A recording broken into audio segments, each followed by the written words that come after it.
everyone! Welcome back to my channel and welcome to the second episode ng ating printing business tutorials and tips. So, on our previous video ay napag-usapan po natin yung mga tips na kailangan po nating i-consider bago tayo magsimula. So ngayon guys, while we are ready to execute our plans, ay kailangan natin yung mga materials na needed to start our business. So for today's video ay pag-uusapan natin ang mga materials and equipment na kailangan natin para makapagsimula sa negosyong ito. So don't forget to watch until the end of this video.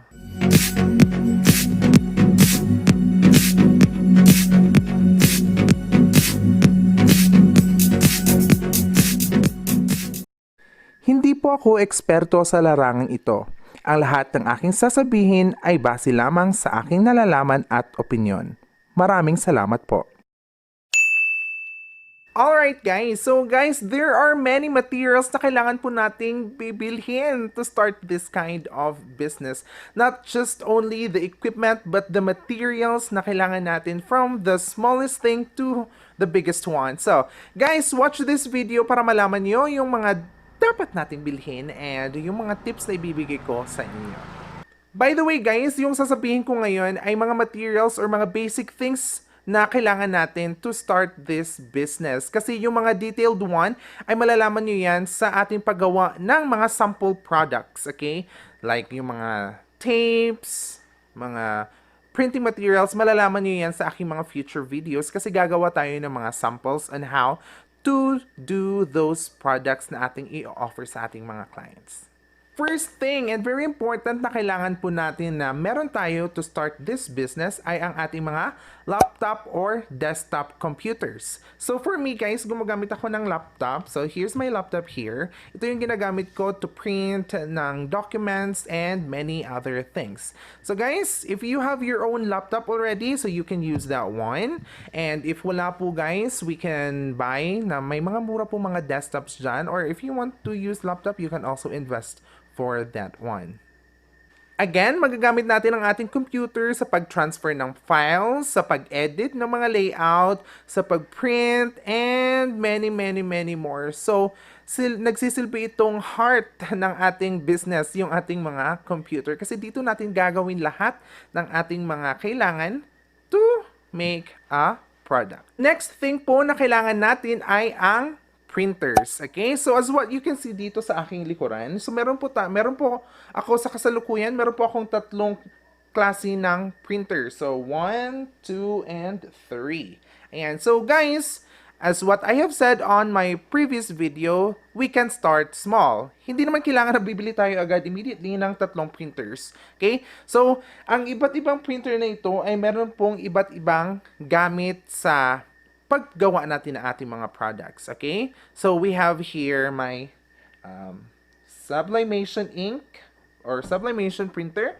I have here my pigment printer and I have here my dye ink printer. So, guys, we will discuss those different kinds of printers on my next video para mapag-usapan natin kung ano ang kanilang mga gamit, okay? So, watch for that one.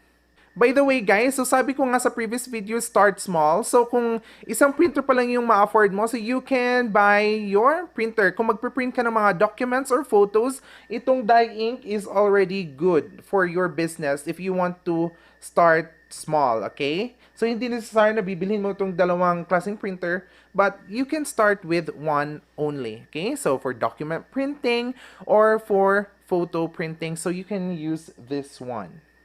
Okay guys, so now if you want to upgrade your business, you can now start printing mugs, okay? So guys, this is what we called a mug press machine. So if you want to make customized mugs, ayan, so makakabili kayo ng machine na ito.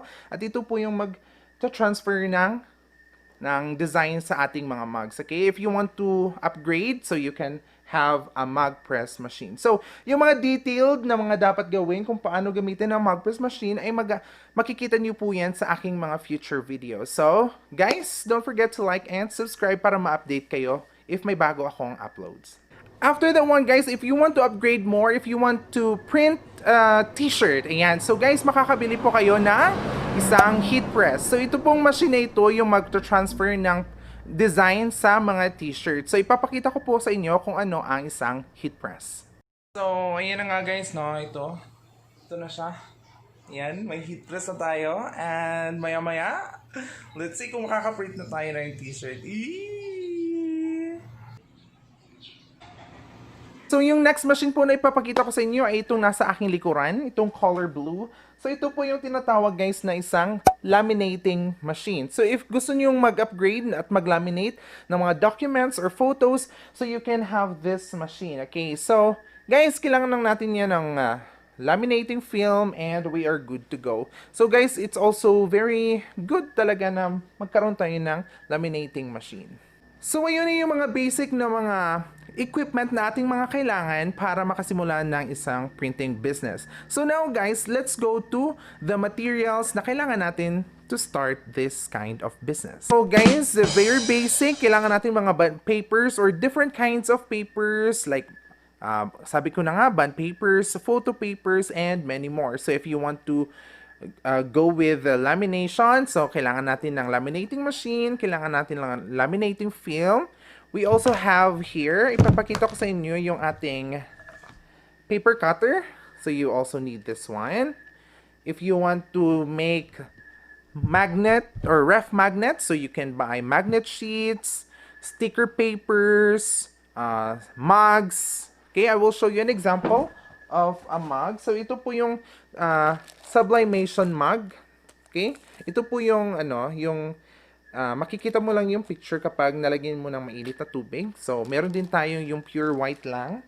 Ayan. So, kailangan natin ng mga PVC die cutters, transfer papers, and so on. So, guys, malalaman nyo yung materials na yon on my future videos kasi gagawa ako ng mga samples at doon nyo makikita kung ano talaga ang kailangan on every product. Like sa t-shirt, malalaman nyo doon kung ano yung materials na needed sa pag-print ng t-shirt, pag-print ng ref magnets, pag-print ng mugs, ayan. So, ipapakita ko sa inyo in a detailed way in the future. So, guys, don't forget to like para ma-update kayo sa aking mga next videos. Alright, so yun lang guys. Yun lang yung mga basic na kailangan natin para makapagsimula na tayo at ma-execute na natin ang ating plans para makastart na tayo sa ating printing business.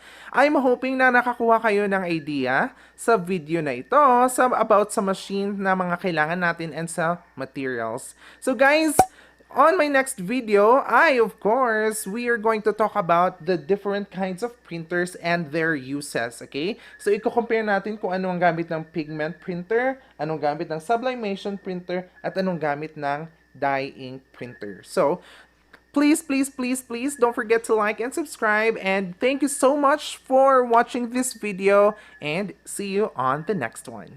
Goodbye! Have a great day!